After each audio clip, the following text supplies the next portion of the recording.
Green tea has been used for centuries for its numerous health benefits.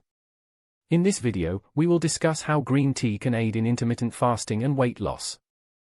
Green tea is packed with antioxidants called catechins, which have been shown to boost metabolism and help burn fat. These catechins also help regulate blood sugar levels, which can prevent cravings and aid in weight loss.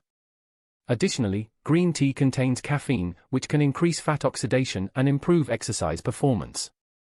To prepare the perfect green tea for intermittent fasting and weight loss, start by boiling water to approximately 175 degrees Fahrenheit 80 degrees Celsius.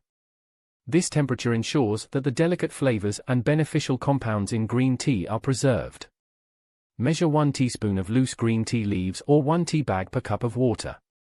Infuse the tea for about 2 to 3 minutes to achieve a light and refreshing flavor.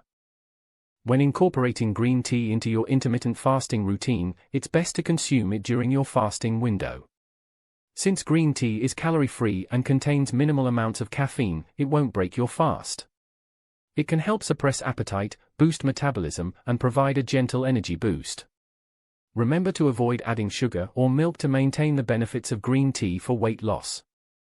In conclusion, green tea is a natural and healthy addition to your intermittent fasting and weight loss journey. Its antioxidants and metabolism-boosting properties can aid in burning fat and regulating blood sugar levels. By following the tips mentioned in this video, you can prepare the perfect green tea recipe for intermittent fasting and weight loss.